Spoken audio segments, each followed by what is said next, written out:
স্বাগত বৈশাখী টেলিভিশনের নিয়মিত আয়োজন ইস্পাহানি মির্জাপুর জিরো আওয়ারে আপনাদের সাথে আছি আমি জুনায়েদ তালুকদার। দর্শক, এই অনুষ্ঠানে আমরা সমসাময়িক রাজনীতি, অর্থনীতি, আন্তর্জাতিক সহ বিভিন্ন গুরুত্বপূর্ণ বিষয় নিয়ে কথা বলে থাকি। আমরা আজকেও আলোচনার একটি বিষয় নির্ধারণ করেছি, আন্দোলনে ইসলামী দল ও সমসাময়িক বিষয়। এই বিষয়গুলো নিয়ে কথা বলার জন্য স্টুডিওতে আমার সঙ্গে দুজন অতিথি উপস্থিত আছেন। আমি প্রথমে পরিচয় করে দিতে চাই। আমার পাশেই আছেন জনাব মারুফ কামাল খান, সম্পাদক প্রতিদিনের বাংলাদেশ, এবং পাশে আছেন মেহেদি হাসান পলাশ, সম্পাদক পার্বত্য নিউজ। আপনাদের দুজনকে স্বাগত জানাচ্ছি আমাদের আজকের আয়োজনে। দর্শক, আমরা মূল আলোচনায় যাব তার আগে আজকের বৈশাখী টেলিভিশনের প্রধান প্রধান শিরোনামগুলো দেখে আসি। নির্বাচন বাধাগ্রস্ত করতেই জ্বালাও পোড়াও করছে আওয়ামী লীগ, অভিযোগ প্রেস সচিবের। সরকার সতর্ক, জানালেন স্বরাষ্ট্র উপদেষ্টা। 5 জায়গায় বাসে আগুন, একজনের মৃত্যু। সরকারের চাপিয়ে দেওয়ার সিদ্ধান্ত রাজনৈতিক দলগুলো মানতে বাধ্য নয়, মন্তব্য মির্জা ফখরুলের।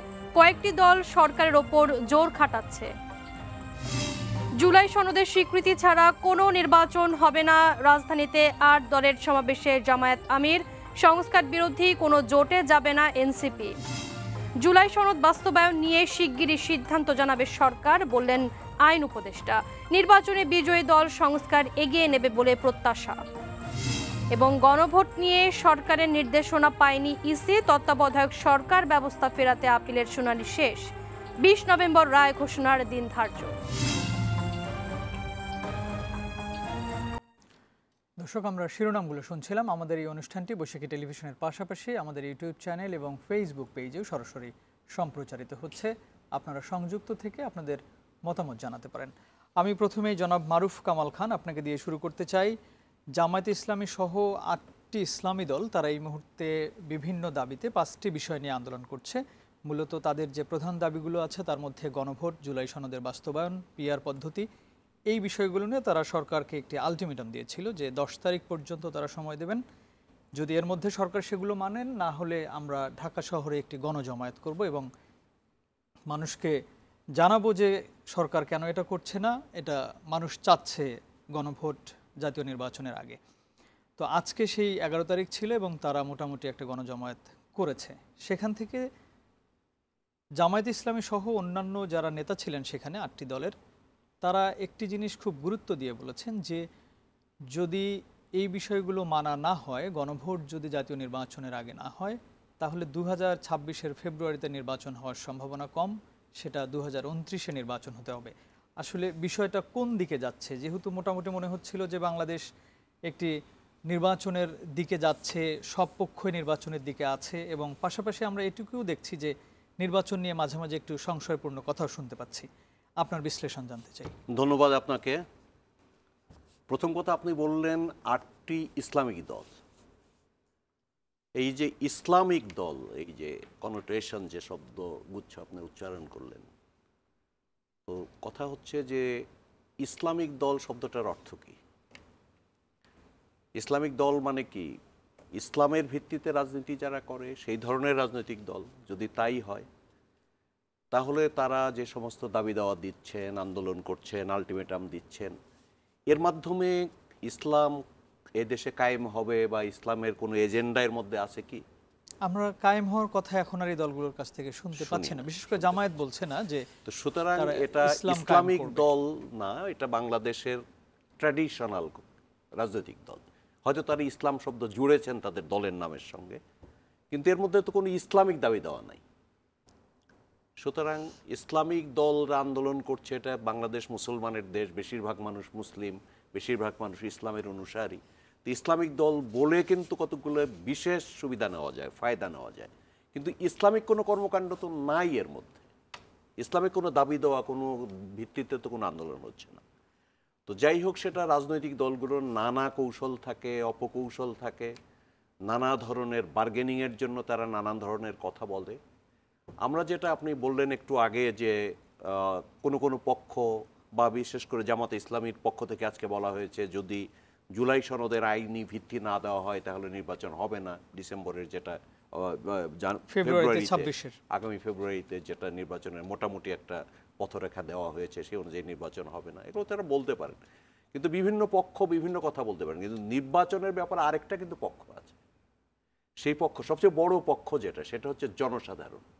বাংলাদেশের সংখ্যাগরিষ্ঠ মানুষ, তারা কিন্তু তাদের কথাটা কিন্তু আমরা আমাদের এই খালি রাজনৈতিক দলগুলো তার স্টেক হোল্ডার না, তাদের চেয়ে বড় স্টেক হোল্ডার হচ্ছে যারা ভোটার, যারা ভোট দেবেন, যারা নির্বাচন চান, যারা 15-16 বছরে দেশে কোনো নির্বাচন করতে পারেন নাই বা ভোট দিতে পারেননি, ভোটাধিকার থেকে বঞ্চিত হয়েছেন, তারা কি চায় সেটা কিন্তু একটা গুরুত্বপূর্ণ। একটা রাজনৈতিক দল নির্বাচন করতে পারে, না করতে পারে, নির্বাচনের পক্ষে দাঁড়াতে পারে, নির্বাচনের বিরুদ্ধে দাঁড়াতে পারে, নির্বাচনের সময়সীমা নিয়ে তাদের একটা আপত্তি থাকতে পারে, প্রশ্ন থাকতে পারে, বিভিন্ন দাবি দেওয়া থাকতে পারে, কিন্তু আমাদেরকে বিবেচনায় নিতে হবে যে রাজনৈতিক দলগুলোর মতামতের চাইতেও বেশি গুরুত্বপূর্ণ হচ্ছে জনসাধারণ, জনগণ চাচ্ছে কিনা। রাজনৈতিক দলগুলো তো জনগণের কথাই বলছে যে না, জনগণ রাজনৈতিক চাচ্ছে দলগুলো জন্যই জনগণের আমরা, কথাই বলছে না, তাহলে কি এটা রাজনৈতিক তাদের দলগুলো, জনগণ, তাদেরকে যারা রাজনৈতিক সাপোর্ট করে, দলগুলো তাদের কথা বলছে, তাদের এজেন্ডার কথা বলছে, তাদের স্বার্থের কথা বলছে, তারা তাদের কৌশলের কথা বলছে, কিন্তু জনসাধারণ তো শুধু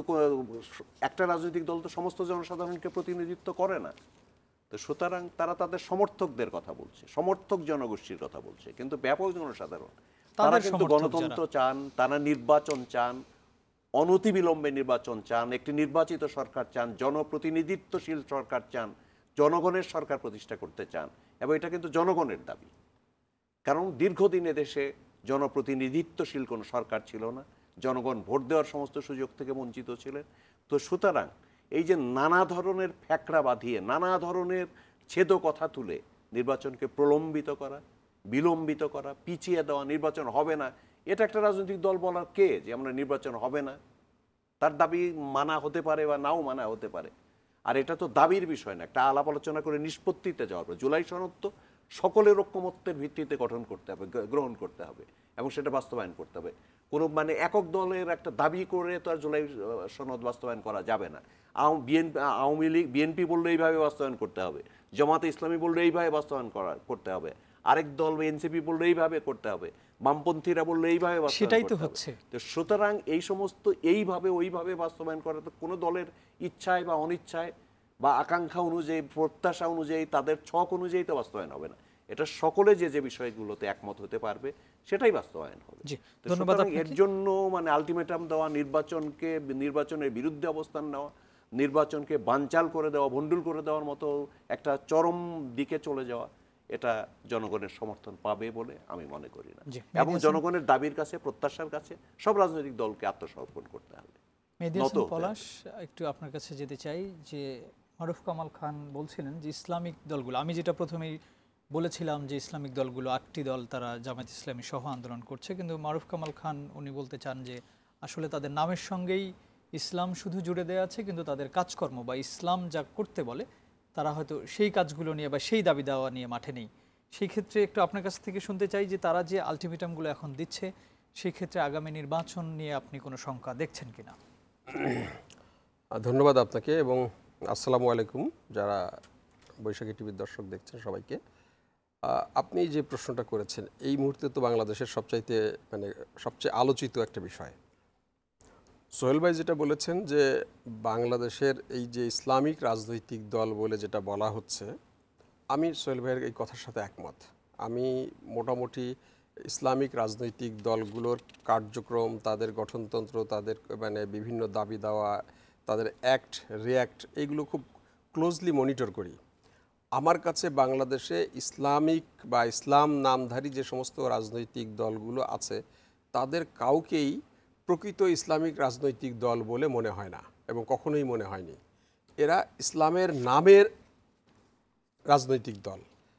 ধরেন আমি যদি লজিক্যালিও বলি, এই যে সংস্কার প্রস্তাব নিয়ে যে আলোচনাগুলো হলো, সেই আলোচনায় আপনি ইসলামের কোনো বিষয় কি প্রস্তাব তাদের মধ্যে কেউ দিয়েছে?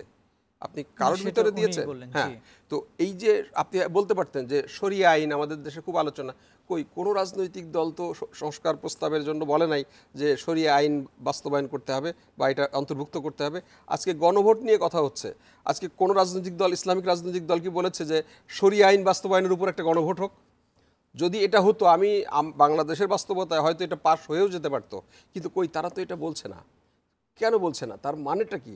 আপনি বরং দেখেন যে এই যে সংবিধানে আল্লাহর উপর আস্থা এবং বিশ্বাস যেটা জিয়াউর রহমান সংযুক্ত করেছিল, এই দেশে শেখ হাসিনা সেটা বাতিল করে দিয়েছিল। এই দেশের অধিকাংশ মানুষ চায় যে সেটা আবার রিইনস্টেট করা হোক, কই এইটা তো জুলাই সনদে আসে নাই, তা নিয়ে তো কেউ দাবি করছে না। এই ইসলামিক রাজনৈতিক দলগুলো কি কাউকে শুনেছেন যে সংবিধানে আল্লাহর উপর আস্থা বিশ্বাস সংযুক্ত না করলে আমি নির্বাচনে যাব না?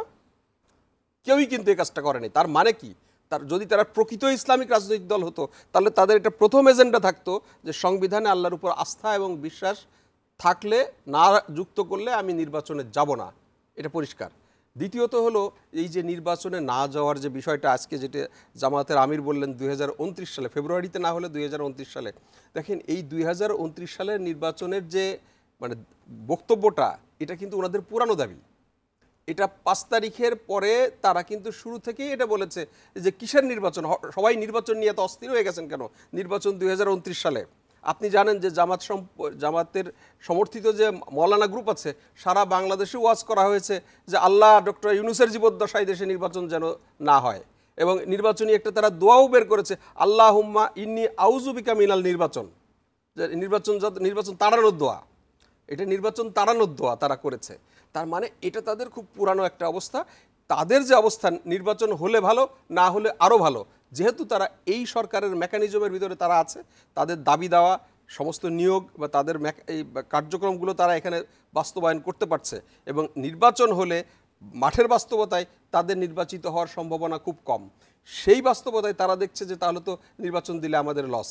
তো কাজেই যদি পারা যায়, যদি নির্বাচন ঠেকানো না যায় তারা নির্বাচন করবে, বাট চাইলে নির্বাচন মানে না হলে তারা আরও বেশি খুশি। এটা হলো প্রকৃত ঘটনাটা। আমি একটু এখানে অ্যাড করি, বিএনপি মহাসচিবও কিন্তু আজকে বলেছেন একইভাবে যে নির্বাচন যদি হয় তাহলে জামায়াতের আর অস্তিত্ব থাকবে না, সেই জন্যই জামায়াত চাচ্ছে না নির্বাচন। ওনার বক্তব্যটা উনিই বলেছেন, কারণ আমি ওনার সাথে ইন্টারনেশন করতে চাই না। আমি একজন সাংবাদিক হিসাবে, আমি একজন রাজনৈতিক বিশ্লেষক হিসাবে আমি মাঠের যে ইয়েগুলোতে দেখেছি সেই জায়গা থেকে আমি সেই প্রেক্ষাপটে আমি বলেছি। দেখেন, প্রশ্নটা হলো যে আপনি যেটা বললেন যে সংকটটা, যে নির্বাচন না হলে সংকটটা কি হতে পারে, আমরা ডক্টর ইউনূসের মুখে শুনেছি, আমরা প্রেস সচিবের মুখে শুনেছি, আমরা আসিফ নজরুল উপদেষ্টা তার মুখে শুনেছি, ইভেন ঐক্যমত্য কমিশনের যিনি মানে নেতৃত্ব দিয়েছেন অধ্যাপক আলী রিয়াজ, তারা সবাই বলেছেন যে ফেব্রুয়ারিতে নির্বাচন না হলে দেশ একটা ভয়াবহ পরিণতির মধ্যে উপনীত হবে। তো আমরা কি তাহলে নির্বাচনটা পিছিয়ে ওই ভয়াবহ পরিণতিকে আনতে চাইছি? আমাদের তাহলে লক্ষ্যটা কি? বারবার সবাই বলছে, সমস্ত আমরা ইভেন বিদেশিরাও বলছে, অর্থনীতিবিদরা বলছে যে ফেব্রুয়ারিতে নির্বাচন না হলে দেশ ভয়াবহ একটা পরিণতির দিকে যাবে, এবং এই যে নির্বাচন না হওয়া, বাংলাদেশটা আনরুল থাকা, বাংলাদেশকে এরকম অস্থিতিশীল রাখা, যে সমস্ত আধিপত্যবাদী শক্তি বাংলাদেশকে দমিয়ে রাখতে চায়, তারা সবসময় চেয়েছে এখানে অনির্বাচিত সরকার থাকুক। এই 15-17 বছর ধরে যে অবস্থাটা, এটা কিন্তু তারা করেছে। তো কাজে তারা চায় এটা। তাহলে আপনি কি সেই চাওয়ার সাথে আপনার চাওয়াটা মিলে যাচ্ছে? আপনার কোথায় যেন আপনার এই দুটো চাওয়া একসাথে আপনি ইন্টারনেশন করছেন, কোথায় যেন এই দুটো সুর একসাথে গেঁথে যাচ্ছে। তো কাজেই এই বিষয়টা আমাদেরকে ভেবে দেখা দরকার যে আসলে নির্বাচন যে তারা চাইছে না সেটা কি। আর যদি আমরা যদি আবার একটু ভিতরে গিয়ে দেখি, তারা একদিকে বলছে এই ধরনের দাবি দেওয়া পলিটিক্যাল রেটরিক বলছে, আবার ভিতরে কিন্তু তারা একটা নেগোসিয়েশনের আলাপও আছে, তুমি আমার এই দাবি দাও, আমি এটা ছাড়লে এটা ইলেকশনে মানে যাওয়া যাবে, এই আলোচনাটাও কিন্তু ভিতরে আছে। কাজেই আপনি যেটা বাইরে বা মঞ্চে দেখছেন, এটা কিন্তু ওই যে এটাকে কি বলে, যে আপনি বলতে পারেন যে একটা রাজনৈতিক রেটরিক বা একটা চাপ সৃষ্টি, যে হুমকি, যেহেতু মানে বিএনপি মনে করছে যে তারা বা দেশের মানুষ মনে করছে যে নির্বাচন হলে বিএনপি ক্ষমতায় যাবে, কাজেই বিএনপির দায় বেশি, অতএব বিএনপি নির্বাচন ঠেকিয়ে রেখে বিএনপির কাছ থেকে যতটুকু পারা যায় ছাড় আদায় করে নেয়া। কিন্তু ওই ছাড়টা আদায় করতে গিয়ে অর্থাৎ ব্যক্তিগত অথবা দলের, হ্যাঁ, যেমন ধরেন আমি আপনাকে বলি, জামায়াতের আমির 3বার ইলেকশন করেছেন, তিনবারের নির্বাচনের তার সব ভোট মিলে 49,700 ভোট হয়, যেটা দিয়ে একবারেও জেতা যায় না। তো মানে পিআর কাদের প্রয়োজন, তাই না? যদি এই সামগ্রিকভাবে এরকম দরকার হয়, তাহলে কিন্তু এই রকম আরও অনেক দল আছে যাদের হয়তো ব্যক্তিগতভাবে মানে আসন ভিত্তিক তারা জিততে পারবে না, বাট সামগ্রিকভাবে হয়তো 1%, 2% ভোট পেলে উচ্চকক্ষে 1-2 আসন পেয়ে মানে সংসদে তাদের প্রতিনিধিত্ব থাকতে পারে বা তাদের ইজ্জত রক্ষা হয়।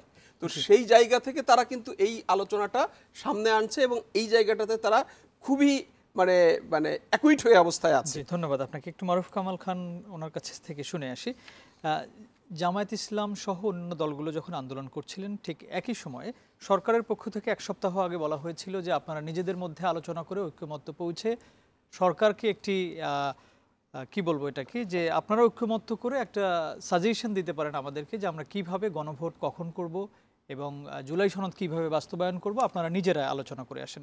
সেই আলোচনাটা 7 দিন সময় দেওয়ার পরেও কোনো রাজনৈতিক দল তারা কিন্তু বসে আলোচনা করেনি। যদিও জামায়াতে ইসলামী বিএনপিকে ফোন করেছিল আলোচনায় বসার জন্য, বিএনপি বসেনি। বিএনপি বলেছে যে সরকার ডাকলে আমরা যেতে পারি, কিন্তু রাজপথে এটা নিয়ে আলোচনা হতে পারে না।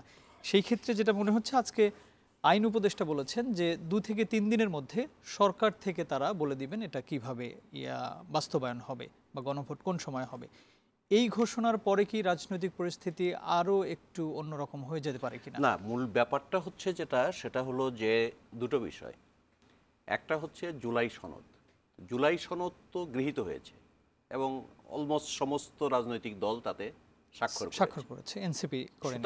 এটা নিয়ে এনসিপি ছাড়া প্রায় সমস্ত রাজনৈতিক দলই স্বাক্ষর করেছে। এনসিপির কতগুলো শর্ত আছে, তারাও বলেছে তারা করবে না এটা বলে নাই, তারা বলেছে তারা বাস্তবায়নের কথাটাই বলেছেন যে কিভাবে জুলাই সনদের ব্যাপারে তাদের কোনো দ্বিমত নাই, কিন্তু জুলাই সনদের বাস্তবায়ন প্রক্রিয়া নিয়ে তাদের কিছু দ্বিমত আছে। তো জুলাই সনদের বাস্তবায়ন প্রক্রিয়া নিয়ে যখন সমস্ত রাজনৈতিক দলগুলোকে একমতে আনা যাচ্ছিল না এবং যখন এই কমিটির মেয়াদ, ঐক্যমত্য কমিটির মেয়াদ শেষ হয়ে যাচ্ছিল, তারা তখন কতকগুলো দায়িত্ব সরকারের উপর দিয়ে তারা একটা সুপারিশ দিয়েছিল। এটা একটা আলাদা বিষয়। এটা হচ্ছে বাস্তবায়ন পদ্ধতি নিয়ে, জুলাই সনদটা কিভাবে বাস্তবায়ন হবে সেই পদ্ধতি নিয়ে। এখন কিন্তু যেটা ভিন্নমত আসছে এটা হলো জুলাই সনদ বাস্তবায়ন পদ্ধতি নিয়ে। তো সেখানে আমার মনে হয় না যে এটা খুব বড় ব্যবধান আছে, খুব যে বড় ব্যবধান আছে তা না। এখানে এক একটা দল এক একটা তাদের স্বার্থ নিয়ে বার্গেন করছে। আমার মনে হয় যে এটা একটা জায়গায় আসা সম্ভব এবং এটা জামাতে ইসলামী তো আলোচনার জন্য ডেকে কোনো লাভ হবে না, কারণ জামাতে ইসলামী তো আর একটা পক্ষ, তো তার একটা মতামত আছে এই বাস্তবায়ন প্রক্রিয়া নিয়ে, তার একটা মতামত আছে, সে একটা পক্ষ। তো সে তো এটা সরকারকেই আলোচনা করতে হবে, আলোচনার উদ্যোগটা নিতে হবে। এবং সরকার হয়তো আলোচনা, যদিও সরকার বলেছে আলোচনার উদ্যোগ নেবে না, কিন্তু আমি যতটুকু জানি কিন্তু সরকার আলোচনা করছে, ভিতরে আলোচনা করছে, সমস্ত উপদেষ্টারা বিভিন্ন রাজনৈতিক দলের সঙ্গে যাচ্ছেন, কথা বলছেন এবং তারা একটা ভারসাম্যপূর্ণ সকলের মতামতকে মিলিয়ে এক মোহনায় নিয়ে এসে একটা প্রস্তাবে তারা যেতে চাচ্ছে। তারা কিছু চাপিয়ে দিলে তো এখানে হবে না, সরকার তো কিছু চাপিয়ে দিতে পারবে না, কেননা যে কোনো দল সে যদি এটা গ্রহণ না করে বাস্তবায়ন প্রক্রিয়াটা, তাহলে তো আর সেটা কার্যকর হবে না। সুতরাং আমার মনে হয় যে খুব সহসাই একটা সমঝোতার দিকে যাবে, এটা আমার ধারণা। জি, আমি একটু পলাশ ভাই আপনার কাছে একই প্রশ্নটা রাখতে চাই যে বাস্তবায়ন নিয়ে যে এখন পরিস্থিতিটা তৈরি হয়েছে, তাতে যদি সরকার নিজেদের থেকে তারা যদি যে বাস্তবায়নটা কিভাবে হবে সেই বিষয়গুলো যদি তারা প্রকাশ করে, তারপরে কি রাজনৈতিক যে সমস্যাগুলো এখন কিছুটা আমরা দেখছি মাঠের রাজনীতিতে, সেটা কি আরও বেশি হবে কিনা? সাথে আরেকটু আপনাকে যোগ করে যেতে চাই যে জুলাই সনদের বাইরের সিদ্ধান্ত মানতে দলগুলো বাধ্য নয়, বিএনপিও এটা বলেছে। তার মানে কি সামনে কি আমরা আরো একটু রাজনীতির মাঠ উত্তপ্ত দেখতে পাবো বলে মনে হচ্ছে? আমার নিজের কাছে মনে হচ্ছে কি যে সরকার একটা লম্বা সময় চেয়েছে, তো এই সময়ে তারা যে কিছু করছে তাদের এই সময়টা তো জাস্টিফিকেশন করা দরকার। এই জন্য যে ধরনের এই যে জুলাই সনদ, এই সমস্ত নানা ঐক্যমত্য একটা লম্বা সময় নিয়ে ওনাদের এই সময়টা পার করেছে। দেখেন সব কিছু শেষে 17 তারিখে জুলাই সনদ স্বাক্ষরিত হলো।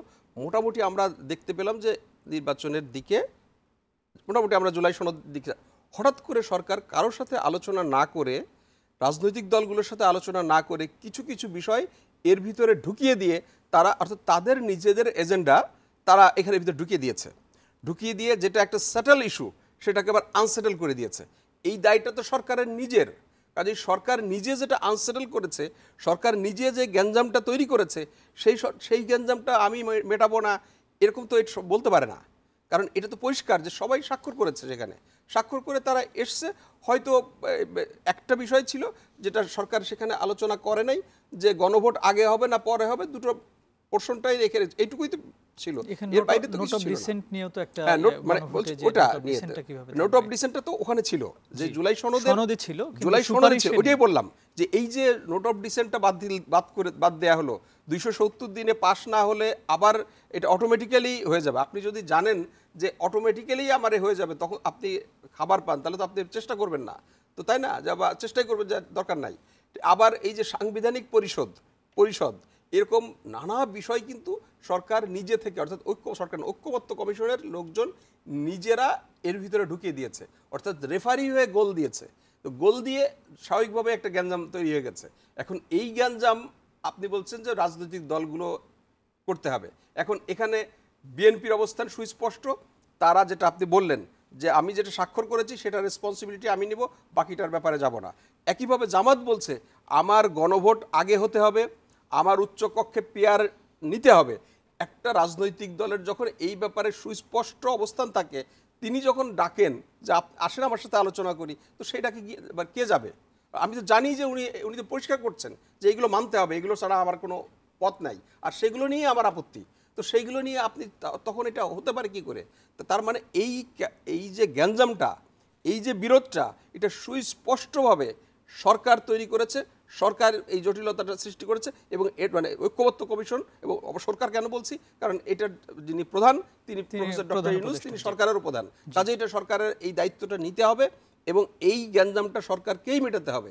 অর্থাৎ এই যে সরকারের ভেতরে যে কিছু গোপন অভিসন্ধি আছে, এটা দিয়ে সেটা কিন্তু সুস্পষ্টভাবে বোঝা যায়, নাহলে তো এটা যেটা সেটেল ইস্যু সেটাকে আবার আনসেটেল তারা করতো না। তো কাজে এই জিনিসটা আমাদেরকে এটা মাথায় রাখা খুব জরুরি, যে কেন এই বিষয়গুলো তারা আনসেটেল করে ফেললো, তাই না? আমরা বিরতির পরে শেষ শুনবো। একটা বিরতির সময় হয়ে গেছে। জনাব মারুফ কামাল খান, আমি একটা প্রশ্ন রেখে যেতে চাই যে এত কিছুর পরও কি জামাত সহ যে 8টি রাজনৈতিক দল এই মুহূর্তে আন্দোলন করছে, তারা কি নির্বাচন বয়কট করতে পারে বলে কি আপনার মনে হয়? সেই রিস্ক কি জামায়াত ইসলাম সহ অন্য দলগুলো নেবে কিনা? আর যদি সেটা হয় তাহলে পরে কি হতে পারে? বিরতির পরে এসে আপনার কাছে এই বিষয়টি জানতে চাইবো। প্রিয় দর্শক, ইস্পাহানী মির্জাপুর জিরো আওয়ারে নিচ্ছি ছোট্ট একটা বিরতি, ফিরছে একটু পর, আমাদের সাথেই থাকুন।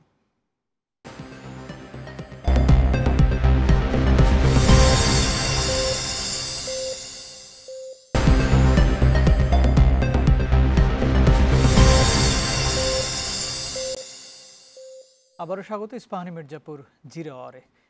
আমি একটু মারুফ কামাল খান, আপনার কাছে বিরতির আগে যে প্রশ্নটা রেখে গিয়েছিলাম, যদি আপনি একটু বলতেন। যে ধন্যবাদ আপনাকে। আমি একটুখানি অন্য বিষয় ঘুরে আসি আর কি। সেটা হচ্ছে এই যে জায়গায় এখন আটকে আছে, এই যে এই সরকার তো সংস্কারের কতগুলো কর্মসূচি নিয়েছিল, অনেকগুলো সংস্কার কমিটি করেছিল। এই সংস্কারের কমিটিতে সমস্ত তারা কিন্তু জনগণের মতামত নেয়নি, শুধু রাজনৈতিক দলগুলোকে স্টেক হোল্ডার ধরে তাদের মতামত নিয়েছিল। এবং এই রাজনৈতিক দলগুলো কিন্তু নানান রকমের ইস্যুতে নানান ধরনের মতামত ব্যক্ত করছিলেন। তখন সরকার আরেকটা কমিটি করে দেন, সেটার নাম হলো ঐক্যমত কমিটি। এই আলোচনা করে এই দলগুলোকে একমতে নিয়ে আসা, এবং পরে এই জুলাই সনদের ব্যাপারটাও কিন্তু তাদের উপরেই ন্যস্ত হয়েছে, একমতে নিয়ে আসা। এবং মোটামুটিভাবে ভিন্ন মত, অন্য মত সব কিছু অ্যাকোমোডেট করে তারা কিন্তু একটা একমতে এনেছে যতদূর সম্ভব। তারপরে যেখানে সমস্যা হয়েছে এটা হলো বাস্তবায়ন পদ্ধতি নিয়ে। বাস্তবায়ন পদ্ধতির ব্যাপারে একটা সব রাজনৈতিক দল একমত হতে পারে নাই। তো সেখানে ঐক্যমত্য কমিশন যে সুপারিশগুলো ফাইন্ডিংস দিয়েছে, মোটামুটি আমার কাছে মনে হয় ঠিকই আছে। একটা জায়গায় আমার কাছে খুবই গুরুতর ভুল মনে হয়, সেটা হচ্ছে যে ওই আলটিমেটাম দিয়ে দেওয়া, যে এই তারিখের মধ্যে যদি এটা বাস্তবায়িত না হয় তাহলে অটোমেটিক্যালি অটোমেটিক যেটা করা হয়েছে এটা ঠিক হয়নি, এটা বাদ দিতে হবে। অটোমেটিকের কোনো কিছু হয় না। আর যে সমস্যাটা আছে এটা কোনো বড় সমস্যা বলে আমার কাছে মনে হয় না, কেননা এখানে বিভিন্ন রাজনৈতিক দল বিভিন্ন মতামত দিয়েছে। তারপরে নোট অফ ডিসেন্ট দিয়েছে, জামাত নোট অফ ডিসেন্ট দিয়েছে, বিএনপি নোট অফ ডিসেন্ট দিয়েছে, এনসিপি নোট অফ ডিসেন্ট দিয়েছে, বামপন্থীরা নোট অফ ডিসেন্ট দিয়েছেন, বিভিন্ন নোট অফ ডিসেন্ট আছে। এটা কিন্তু জুলাই সনদে রয়ে গেছে, যেটা স্বাক্ষরিত জুলাই সনদে এই নোট অফ ডিসেন্ট সহই আছে।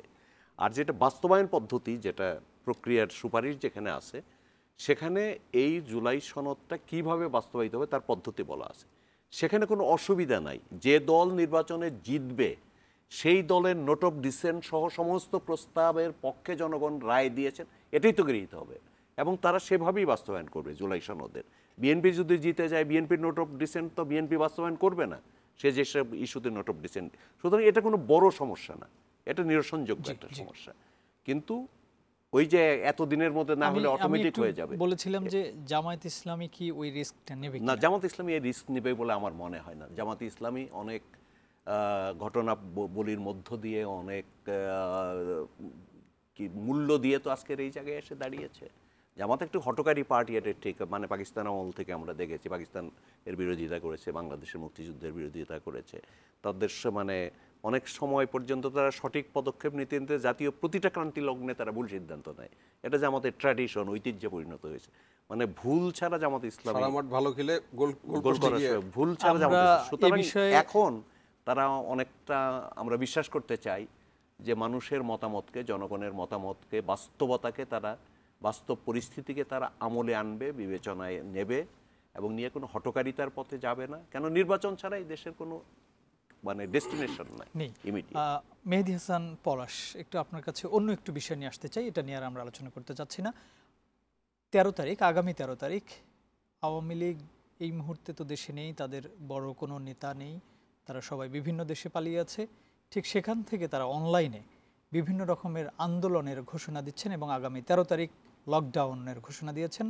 এবং সেটা হচ্ছে একটি রায়কে কেন্দ্র করে তারা চাচ্ছেন সেই দিন ঢাকাকে পুরো অচল করতে, সব কিছুই যেন, কোনো কিছুই যেন না চলে, ব্যবসা বাণিজ্য সব কিছুই বন্ধ থাকবে। এবং এরই মধ্যে আমরা গত 2 দিন থেকেই দেখছি বিভিন্ন জায়গায় বাসে আগুন দেয়া হচ্ছে, ককটেল বিস্ফোরণ হচ্ছে। যদিও কারা আগুন দিচ্ছে এখনো আমরা সেটা জানতে পারিনি। আসলে 13 তারিখ নিয়ে আপনারা কেন জানতে পারেন নাই?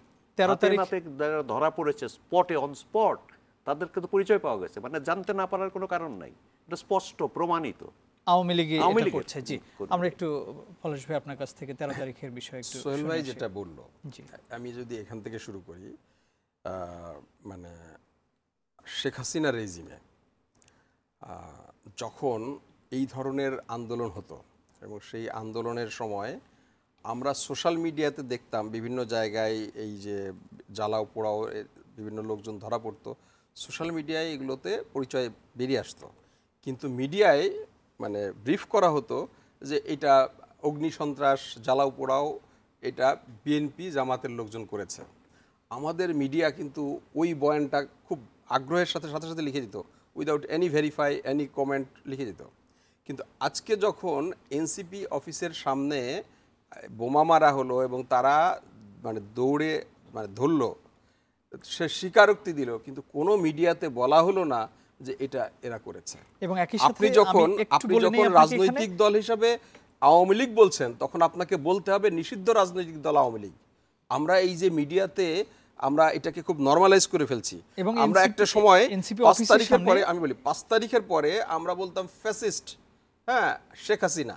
এখন আমরা সেটা সরিয়ে নিয়েছি, এখন আমরা বলছি সাবেক, আমি মিডিয়ার লোক হিসাবে বলছি সাবেক প্রধানমন্ত্রী শেখ হাসিনা। তো ওনার ফ্যাসিজমটা কোথায় গেল? 1 বছরের ভিতর কি আমরা এটা ওনার ফ্যাসিজম ধুয়ে গেছে? না, আমরা আস্তে করে কোথাও একটা নর্মালাইজ করার চেষ্টা করছি। এই প্রশ্নগুলো কিন্তু আমাদের জায়গা থেকে আসা উচিত, আমাদের নিজেদের জায়গা থেকে, মিডিয়া কর্মী হিসাবে মিডিয়ার দায়িত্ববোধের জায়গা থেকে আসা উচিত যে আমরা যখন আওয়ামী লীগ বলবো তখন নিষিদ্ধ রাজনৈতিক দল আওয়ামী লীগ বলবো। আওয়ামী লীগ কোনো রাজনৈতিক দল এখন না, এটা নিষিদ্ধ রাজনৈতিক দল, সেটা বলতে হবে। তো কাজেই আপনি বিএনপিকে, জামাতকে, গণ অধিকার পরিষদ বা অন্যান্য রাজনৈতিক দলকে যখন বলবেন একরকম, ঠিক একই লাইনে আপনি এখন আওয়ামী লীগকে বলতে পারেন না, কারণ এটা একটা নিষিদ্ধ রাজনৈতিক দল। এটা এই জায়গাগুলো আমাদের খুব ক্লিয়ার হওয়া উচিত এবং এই জায়গাগুলো ক্লিয়ার না হওয়ার কারণেই কিন্তু ওই যে উকি তারা দিচ্ছে। আর আপনি যেটা বললেন, দেখেন এটাকে আমি দুইভাবে দেখি। এই যে এনসিপি কার্যালয়ের সামনে যে বোমা হামলাটা হলো, ওই বাংলা মোটরের ঠিক ওই এনসিপি অফিসের সামনে কিন্তু একটা পুলিশ বক্স আছে। জি, হ্যাঁ, রূপায়ণ টাওয়ারের সামনে পুলিশ বক্স আছে এবং সার্বক্ষণিক সেখানে পুলিশ থাকে। তো ওইখানে বোমা হামলা করে চলে গেল, আপনার পুলিশ তাদের ধরতে পারলো না, ছাত্ররা বা সাধারণ জনগণ তাদেরকে ধাওয়া দিয়ে ধরলো। আপনি ঢাকার মানে আদালতের ভিতরে সবচাইতে মানে সিকিউর একটা জায়গায়, যার গেট আছে, অন্য দিক দিয়ে বেরোনো সম্ভব না, সেখানে দিনের বেলায় গিয়ে গুলি করে সে বেরিয়ে গেল। ওখানে শত শত পুলিশ আছে, তাদেরকে কিন্তু কেউ, দুজন প্রকাশ্যে গুলি করলো, তার ভিডিও সবকিছু আছে। আজ এত দিন পরেও তাদের কাউকে কিন্তু অ্যারেস্ট হয়নি। তো কাজেই এই বিষয়টা কি সরষার ভিতরে কোনো ভূত আছে কিনা? তো কালকের মার্ডার, হ্যাঁ না, দুইজন অ্যারেস্ট হয়েছে। হ্যাঁ, তো এই জায়গাটাতে আমাদের একটু দেখা দরকার যে তারা পালালো কি করে, তাই না? তো কাজে এই যে আমরা বলছি কথায় কথায় আমরা একটা বলি এবং আমরা একটা মেনে নিচ্ছি যে পুলিশের মেন্টাল বুস্ট আপ হয় নাই, পুলিশ এখনো ট্রমা কাটিয়ে উঠতে পারেনি। 1.5 বছর পার হয়ে গেছে ভাই, আপনার ট্রমা কাটাতে আর কতদিন লাগবে? আপনি তো ওই ট্রমার ভিতরে আপনি যখন গেছেন তখন আপনার বিবেক কাজ করে নাই, আপনার এখন ট্রমা, আপনি বেতন নিচ্ছেন, আপনি সমস্ত সুযোগ সুবিধা নিচ্ছেন, আপনি শুধু একটা কাজ করতে পারছেন না, আপনি ক্রস ফায়ার করতে পারছেন না, আপনি গুম করতে পারছেন না, আপনি আয়না ঘরে নিতে পারছেন না, এই কাজটা বাদে আর সব কাজই তো চলছে। তো সেগুলোতে তো আপনার মেন্টাল বুস্টআপের বা ট্রমার কোনো সমস্যা হচ্ছে না। শুধুমাত্র যখন আপনার এই আন্দোলন দমন, এই আইনশৃঙ্খলা রক্ষার ব্যাপারে যখন প্রশ্ন ওঠে, আপনি এয়ারপোর্ট থেকে এতগুলো অস্ত্র লুট হয়ে গেল, আজ পর্যন্ত এই অস্ত্রগুলো কিন্তু উদ্ধার হলো না।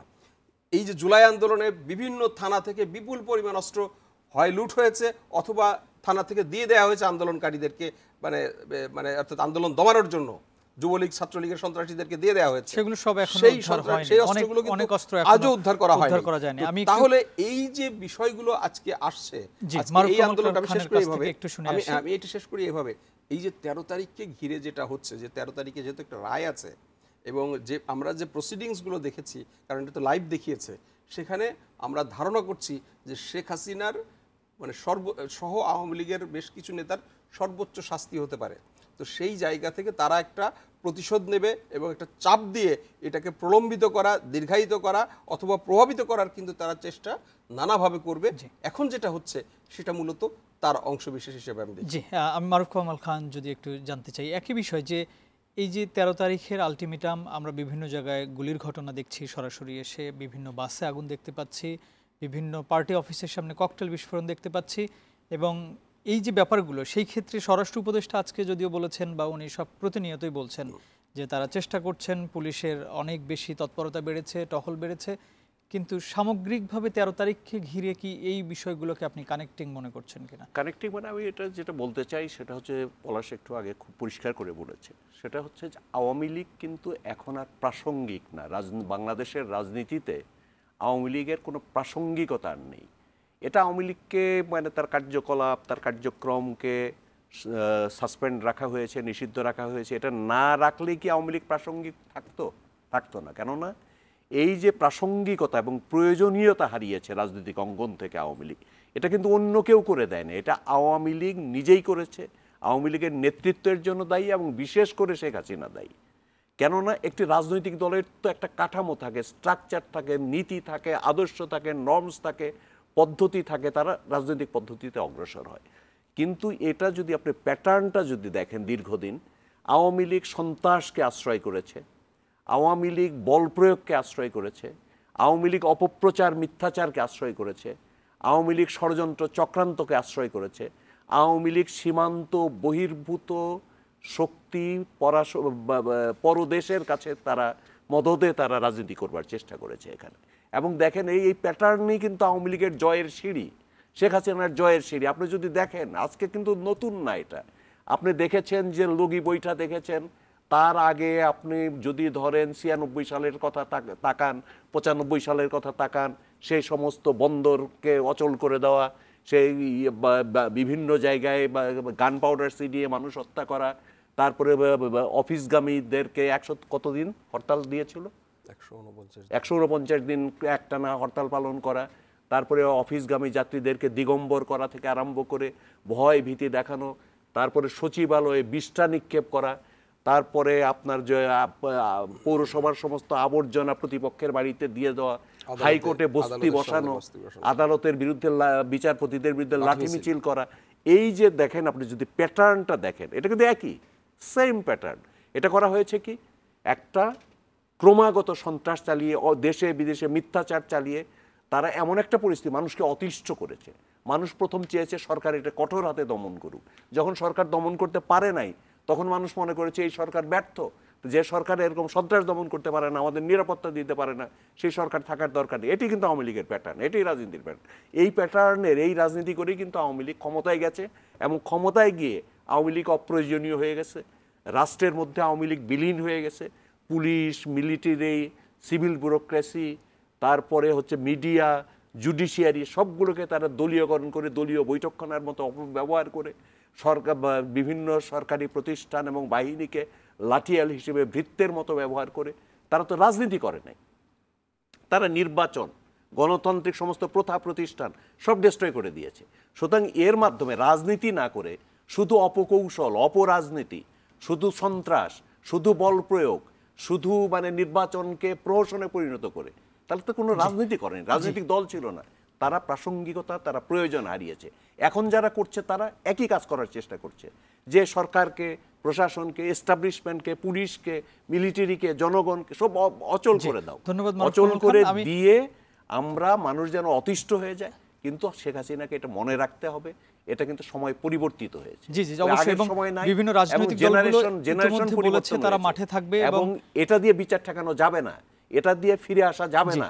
রাজনৈতিক দলগুলো নিশ্চয়ই মাঠে থাকবে তারা বলেছেন, এবং 4টি বিশ্ববিদ্যালয়ের যারা ভিপি আছেন, এটা কিছু সন্ত্রাস করতে পারবে, কিছু জ্বালাও পোড়াও করতে পারবে, কিছু বলেছেন নরহত্যা করতে পারবে। আরেকটা বিরতিতে যাচ্ছি, ব্যাপক কোনো কিছু করতে পারবে। আরেকটা বিরতিতে যাচ্ছি। মেহেদী হাসান পলাশ, আপনার কাছে একটা প্রশ্ন আগেই রেখে যেতে চাই, যে দিল্লিতে যে বোম ব্লাস্ট যেটা হলো, সেখানে তো অনেকেই মারা গিয়েছে, এবং সেই ঘটনাকে কেন্দ্র করে সেখানকার ভারতীয় মিডিয়া বা গণমাধ্যমগুলো বাংলাদেশকে জড়িয়ে বিভিন্ন তথ্য প্রকাশ করেছে, যেটা কিনা আমাদের তথ্য পররাষ্ট্র উপদেষ্টা তৌহিদ হোসেন বলেছেন যে না, এটা আসলে এটার কোনো ভিত্তি নেই। আমরা এই বিষয়টা নিয়ে কথা বলবো বিরতির পরে এসে। এর সাথে একটা লাইন যুক্ত করেন যে আজকে কিন্তু ইসলামাবাদে একই ধরনের গাড়ি বোমা হামলা হয়েছে, এবং সেখানে 12 জন নিহত হয়েছে, 42 জন হতাহত হয়েছে। প্রিয় দর্শক, ইস্পাহানি মির্জাপুর জিরোয়ারে নিচ্ছে আরো একটু ছোট্ট বিরতি, ফিরছে একটু পর, আমাদের সাথেই থাকুন।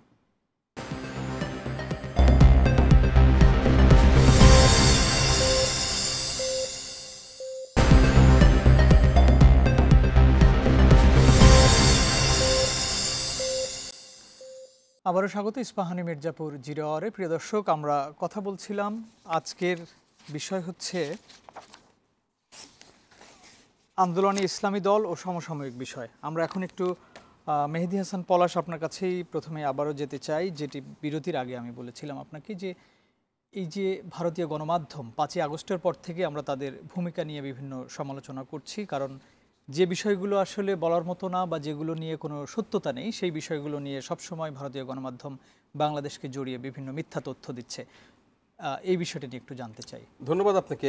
আমি জানি না কতটুকু সময় দিতে পারবেন, বাট আমি খুব দ্রুত যাওয়ার চেষ্টা করব। সেটা হলো এই যে দেখেন, যখন পশ্চিমা বিশ্ব ওয়ার এগেনস্ট টেরোরিজমের নামে ওয়ার এগেনস্ট ইসলাম শুরু করে, ঠিক সেই সময়ে আওয়ামী লীগ তার অবৈধ শাসন ব্যবস্থা মানে বৈধ করার জন্য, ওয়ার্ল্ড ওয়াইড অ্যাকসেপ্ট করার জন্য, বাংলাদেশকে একটা জঙ্গিবাদ রাষ্ট্র তৈরি করার জন্য এখানে জঙ্গিবাদ তৈরি করেছে।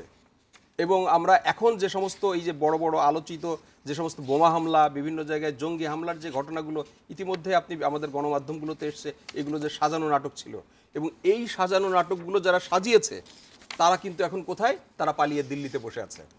ওই যে এইখানে আমাদের দেশে এই দুষ্ট লোকগুলো কাদেরকে তারা ব্যবহার করেছে, এই লোকগুলোকে কিন্তু ওরা মানে একেবারে ধারাপাতের মতো করে চেনে, নামতার মতো করে চেনে।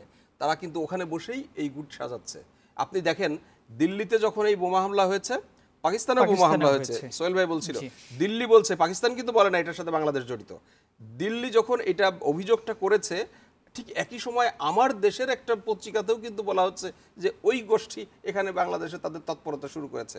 যদিও পরে সেই নিউজটা তারা সরিয়ে নিয়েছে, কিন্তু আমি এই দুটো দাবির মধ্যে একটা কোইন্সিডেন্স দেখতে পাই। আমি কি তাহলে এটার সাথে কোথায় কোনো কি মিলবন্ধন ছিল কিনা, আমি উপলক্ষটা তৈরি করে দিলাম কিনা দাবি সৃষ্টি করার। তো সেই জায়গা থেকে আমি যেটা বলতে চাই যে এই আমরা শেখ হাসিনা, আমি আবারও বলি যে মানে যখনই বাংলাদেশে প্রো ইন্ডিয়ান গভর্নমেন্ট থাকে না বা ইন্ডিয়ার পছন্দের গভর্নমেন্ট থাকে না, ইন্ডিয়া যে কয়েকটা জায়গা থেকে বাংলাদেশকে হিট করার চেষ্টা করে, এক চিটাগাং হিল ট্রাক্স, একটা সংখ্যালঘু এবং একটা জঙ্গিবাদ, আমরা এই তিনটাই 5 তারিখের মানে 5 আগস্টের পর থেকে আমরা দেখতে পাচ্ছি। চিটাগাং হিল ট্রাক্স উত্তপ্ত করা হয়েছে, বিভিন্ন সময় সংখ্যালঘু বিষয়গুলো নিয়ে আসা হয়েছে, এবং বাংলাদেশে জঙ্গিবাদ সৃষ্টি করার কিন্তু এই ষড়যন্ত্রগুলো চলছে, এবং এই ষড়যন্ত্রগুলো কিন্তু আমি একই সঙ্গে আপনাকে একটু ছোট করে একটা বিষয় জানতে চাই, যে ত্রিপুরার যে রাজা, উনি কিন্তু আজকে বৃহত্তর চট্টগ্রামকে ঘিরে একটি নতুন করে মানচিত্র তৈরি করে দিয়েছেন, যে বিষয়গুলো নিয়ে আমরা বিরতির মাঝখানে কথা বলছিলাম, যদি এটা নিয়ে একটু বলেন। ধন্যবাদ। এই ইস্যুটা নিয়ে আমি অনেকদিন ধরে মানে এটা অবজার্ভ করছি। আপনি এই যে ত্রিপুরার যিনি প্রথাগত রাজা নিজে বলে দাবি করেন প্রদ্যুৎ বিক্রম মাণিক্য দেববর্মা, এবং উনি কয়েক ঘন্টার মধ্যে উনি মানে এই গত কয়েক মাস যাবৎ ভারতীয় মানে জাতীয় গণমাধ্যমগুলোতে ইন্টারভিউ দিয়ে বলছে যে এই পার্বত্য চট্টগ্রামের যে সমস্ত ট্রাইবাল জনগোষ্ঠী আছে তা আত্মিকভাবে বাংলাদেশের থেকে তাদের সাথে বেশি সম্পর্কিত এবং তারা নিয়মিত যোগাযোগ রাখে এবং তারা তাদেরকে নাকি অনুরোধ করছে যে আপনি এই জায়গাগুলো দখল করেন। তিনি সুস্পষ্ট ভাষায় বলছে যে মানে ভারতের 7 সিস্টার চিটাগাং বন্দর ছাড়া টিকতে পারবে না, কাজেই চিটাগাং বন্দর তাকে দখল নিতে হবে। ভারত যদি অনুমতি দেয় তিনি 2 মিনিটের ভিতরে এটা দখল করবেন। 2 মিনিটের ভিতরে তিনি চিটাগাং বন্দর দখল করবেন এবং তিনি কুমিল্লা পর্যন্ত দখল করতে চান। এটা কিন্তু একাধিকবার বিভিন্ন টিভি চ্যানেলে বিভিন্ন ইয়েতে ইন্টারভিউ দিয়ে বলেছেন, নিউজ মিডিয়াতে ইন্টারভিউ দিয়ে বলেছেন এবং রাজনৈতিক মঞ্চগুলোতে কিন্তু রেগুলারলি তিনি এই কথাগুলো বলছেন। আমি কন্টিনিউয়াসলি এটা ফলো করছি। আজকে যখন তিনি হঠাৎ করে আমি দেখলাম যে সন্ধ্যার পরেই তিনি একটা পোস্ট দিয়েছেন ফেসবুকে এবং সেখানে তিনি কুমিল্লা সহ কুমিল্লা, নোয়াখালী, ফেনী, ব্রাহ্মণবাড়িয়া পর্যন্ত, এদিকে চিটাগাং হিল ট্র্যাক্স, চট্টগ্রাম এবং কক্সবাজার পর্যন্ত পুরোটা নিয়ে একটা ত্রিপুরা ল্যান্ডের দিয়েছে এবং তিনি বলেছেন, তিনি অনেকগুলো আপত্তিকর কথা বলেছেন যে এই জিনিসগুলো বাংলাদেশ কাজ করছে এবং আমাদের বাংলাদেশের উচিত মানে ভারতের উচিত যে এখানকার সংখ্যালঘুদেরকে এম্পাওয়ার্ড করা। এবং আমার খুব অবাক লাগে যে এই যে তারা ত্রিপুরার রাজা বারবার বলছেন যে এখানকার ত্রিপুরারা তাদেরকে অনুরোধ করছেন বা ট্রাইবালরা তাদেরকে অনুরোধ করছেন, বাংলাদেশের কোনো ট্রাইবালরা কিন্তু এটা কোনো প্রতিবাদ করছে না যে না আমরা তো কোনো এরকম কোনো রোধ করি নাই বা আমরা এটার সাথে একমত না, আমি আমার দেশকে ভালোবাসি, আমি ত্রিপুরার রাজার এই ষড়যন্ত্রের বিরুদ্ধে। এটা অত্যন্ত মানে লজ্জাকর। আমি ধন্যবাদ। আমরা আজকে আসলে আর বেশি কথা বলতে পারবো না। একটু মারুফ কামাল খান আপনার কাছ থেকে একটু ছোট করে জানতে চাই যে এই যে দিল্লিতে বোমা বিস্ফোরণ, পাকিস্তানে বোমা বিস্ফোরণ, সেখানে দিল্লির গণমাধ্যম বা ইন্ডিয়ান গণমাধ্যমগুলো বাংলাদেশকে জড়িয়ে বিভিন্ন রকমের মিথ্যা তথ্য দিচ্ছে এবং পররাষ্ট্র উপদেষ্টা অবশ্যই আজকে বলেছেন যে এগুলোর কোনো ভিত্তি নেই। এই যে ভারতীয় গণমাধ্যমের যে ভূমিকা বাংলাদেশের বিষয়ে, যে তারা কোনো কিছু পেলেই সেটাকে বিভিন্নভাবে সাজিয়ে গুছিয়ে বলার চেষ্টা করে, এটা তো মিডিয়ার কাজ না, এটা হচ্ছে বিদ্বেষ প্রচার করা, এটা হলো মিথ্যা প্রচার করা। মিডিয়ার কাজ হচ্ছে সত্য প্রচার করা। কোনো একটা রহস্যজনক ঘটনা ঘটলে তার পেছনের যে সত্য এটা তুলে নিয়ে আসা, এই সত্যকে এলোমেলো করে দেওয়া না, আরো স্পষ্ট করে দেওয়া না। মানে এগুলো কি প্রচার মাধ্যমে? এটা প্রচার মাধ্যমে এবং তারা বাংলাদেশের বিরুদ্ধে শত্রুতা সাধন করছে। এটা সত্যকে তারা প্রচার বা প্রকাশ করবার চেষ্টা করছে না এবং এগুলো ধোপে টিকবে না, এগুলো সত্য না। এবং ভারতের একটা কতগুলো আভ্যন্তরীণ সমস্যা আছে, পাকিস্তানের কিছু আভ্যন্তরীণ সমস্যা আছে, আমাদের কিছু সব দেশেরই কিছু আভ্যন্তরীণ সমস্যা থাকে। পাকিস্তানের আভ্যন্তরীণ সমস্যার কারণে সেখানে কিছু ঘটনা ঘটে, ভারতের আভ্যন্তরীণ ঘটনার কারণে সেখানে কিছু ঘটে। বাংলাদেশে কিছু ঘটলে তো আমরা ভারতকে দায়ী করছি না, আমরা বলছি না যে এটা ভারত করেছে, যদিও আমরা জানি অনেক অঘটনের সঙ্গে ভারত কিন্তু সরাসরি প্রত্যক্ষভাবে জড়িত আছে। আমরা বলি না, আমরা আমাদের সমস্যা আমরা নিজেরা সমাধান। এদেশের সংখ্যালঘু বলেন, পাহাড়ের মানুষ বলেন, তারা তো আমাদের নাগরিক, তাদের সমস্যা তাদেরকে কিভাবে আমরা সবাই মিলে এক থাকতে পারি তার জন্য আমরা চেষ্টা করি, আমরা সচেষ্ট হই, তাদের সমস্যা আমরা নিরসন করবার চেষ্টা করি। এখানে অন্য কেউ এসে নাক গলাক এটা আমরা চাই না। আর সবশেষে একটা কথা বলতে চাই, সেটা হচ্ছে এটা কিন্তু 21 শতাব্দীর প্রায় আমরা মাঝামাঝি জায়গায় চলে আসছি।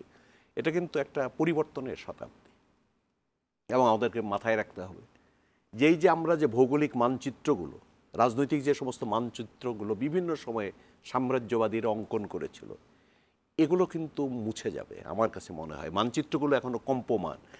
1947 সালে এই মানচিত্র তৈরি করবার সময় আমরা কিন্তু অনেকখানি ডিপ্রাইভড হয়েছি এবং এই ডিপ্রাইভেশন দূর করে একটা স্বাভাবিক মানচিত্রকে একটা স্বাভাবিক জায়গায় আমাদেরকে নিয়ে আসতে হবে। যেমন বেঙ্গল, এই বেঙ্গল তো কথা কি ছিল, যেখানে মুসলমানরা সংখ্যাগরিষ্ঠ, সেই প্রদেশ নিয়ে কি হবে, পুরো পাকিস্তান গঠিত হবে। বেঙ্গল ওয়াজ এ প্রভিন্স, বেঙ্গল একটা প্রভিন্স ছিল, সেটাকে দাঙ্গা করে 2 ভাগে বিভক্ত করা হয়েছে। মানে দিনাজপুরের একটা অংশ, মালদহ, মুর্শিদাবাদ, নদিয়া, করিমগঞ্জ, এগুলো কিন্তু আমরা হারিয়েছি, আমাদেরকে দেয়া হয়নি। এগুলো আমাদেরকে এখানে এখন কিন্তু পশ্চিমবঙ্গেও কিন্তু বৈষম্যের বিরুদ্ধে আন্দোলন হচ্ছে, বাংলা ভাষার পক্ষে আন্দোলন হচ্ছে, এগুলো মাথায় রাখতে হবে। এগুলো আন্দোলন থেকে, তাদের দাবি থেকে, তাদের পরাধীন রাজ্যগুলো যেগুলো আছে সেই পরাধীন রাজ্যে যে মানুষের মধ্যে ক্ষোভ ফুসে উঠছে, এগুলোকে ধামাচাপা দেওয়ার জন্য বাংলাদেশের বিরুদ্ধে, এর বিরুদ্ধে, ওর বিরুদ্ধে, প্রতিবেশীদের বিরুদ্ধে নানা অপপ্রচার করে এগুলো কোনো লাভ হবে না। এবং এই যে দেশীয় রাজ্য ছিল ত্রিপুরা, এটা কিন্তু আমাদের ভাগে পড়ার কথা, এবং ইনশাল্লাহ আমরা বিশ্বাস করি এক সময় এগুলো ফিরে আসবে। মারুফ কামাল খান, মেহেদী হাসান পলাশ, আপনাদের দুজনকে অসংখ্য ধন্যবাদ স্টুডিওতে এসে আপনাকেও আমাদেরকে ধন্যবাদ, সময় দেওয়ার এবং জন্য। আপনার মাধ্যমে প্রিয় যারা দর্শক, দর্শক শ্রোতা শুনলেন তাদেরকেও ধন্যবাদ। প্রিয় দর্শক, এই ছিল আমাদের আজকের আয়োজন। আগামীকাল অন্য কোনো অতিথি এবং অন্য কোনো বিষয় নিয়ে আবারও কথা হবে। সে পর্যন্ত ভালো থাকবেন। শুভরাত্রি।